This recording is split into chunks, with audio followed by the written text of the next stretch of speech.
Let me introduce myself. My name is Richard Hines. I am a former state legislator. I was one of the first 17 Republicans ever elected to the House of Representatives in South Carolina. I was co-chairman of the Reagan for President campaign in 1980. I became an official in the Reagan administration, a senior executive.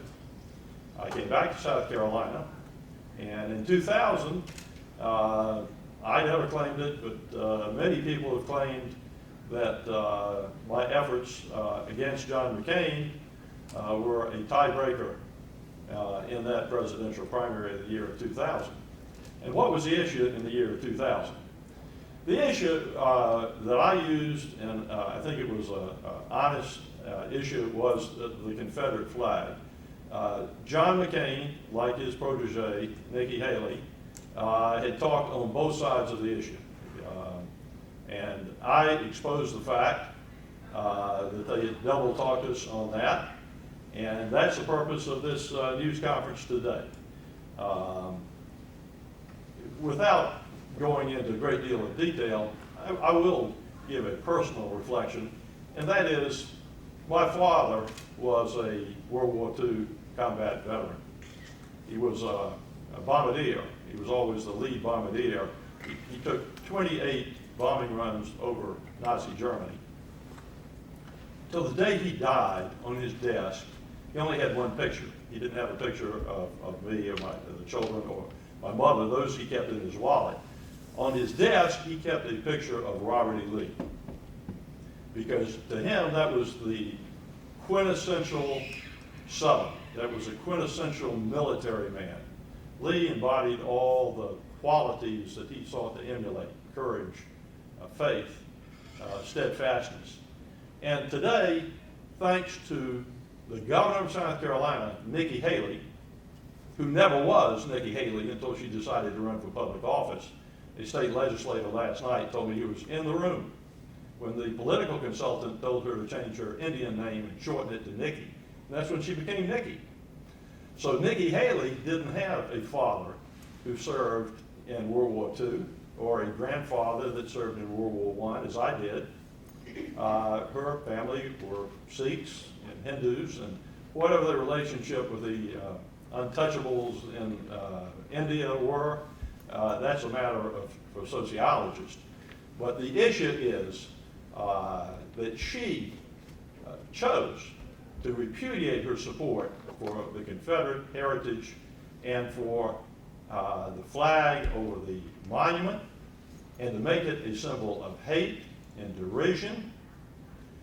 Back to the military tradition we in the South claim, even today, 60% of all U.S. military personnel come from the 11 states of the old Confederacy.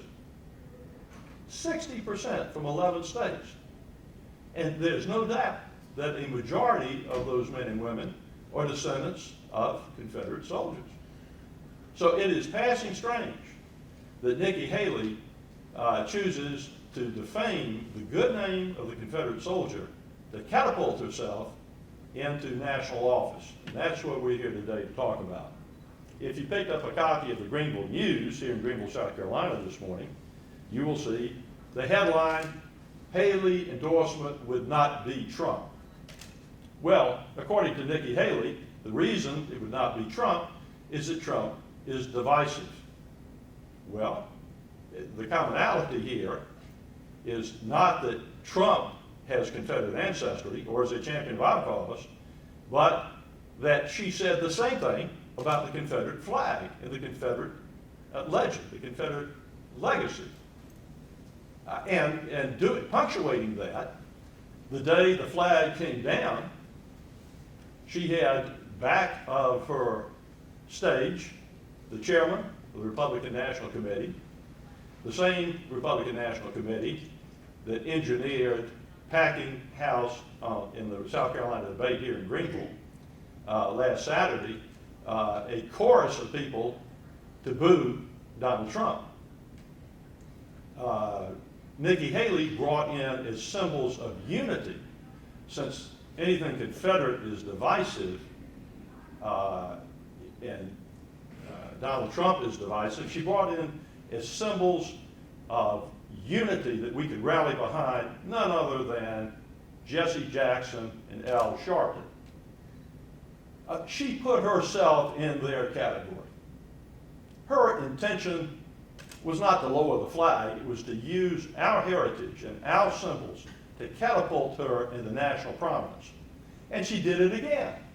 Having ingratiated herself with the Republican establishment, she was chosen to respond to Obama's State of the Union. And whatever she said about the merits of Obamacare or Obama's presentation, the real purpose of that was to attack who? Obama? No. It was to attack Donald Trump. So we're here today on behalf of Save Southern Heritage, which is a voluntary association, the political arm, if you will, of more than 50,000 members of Confederate heritage groups across the country, to say enough. We will have no more name changes, monument removals, changes of military bases. All of these things came about when Nikki Haley opened the Pandora's box of political correctness and did it at our expense. So we're here today to say to the people that are pandering, other than Donald Trump, who stands alone in not pandering to Nikki Haley for her endorsement, we would say, if you go with Nikki Haley, and of course the unspoken endorsement is, I will endorse you if you make me vice president. Well, if you're going that way, Mr. Cruz, Mr. Rubio, Mr. Bush, you are throwing us under the bus the same way Nikki Haley threw us under the bus. And we are here to say a vote for Donald Trump is a vote against Nikki Haley.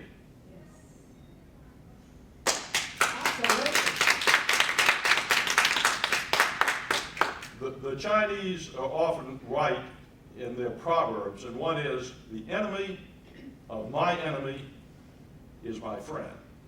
And that enemy of our enemy, and our enemy is Nikki Haley, big sister.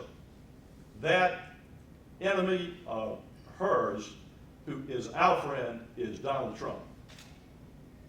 The idea that Trump is divisive is the same idea that the Confederate monument and the flag is divisive, and that Jesse Jackson and Al Sharpton are figures of unity. Exactly the opposite is true. Well, I think I've said enough, and I'll cease there. SaveSouthernHeritage.com. We have 1,200 subscribers. We hope to go to 12,000 very soon.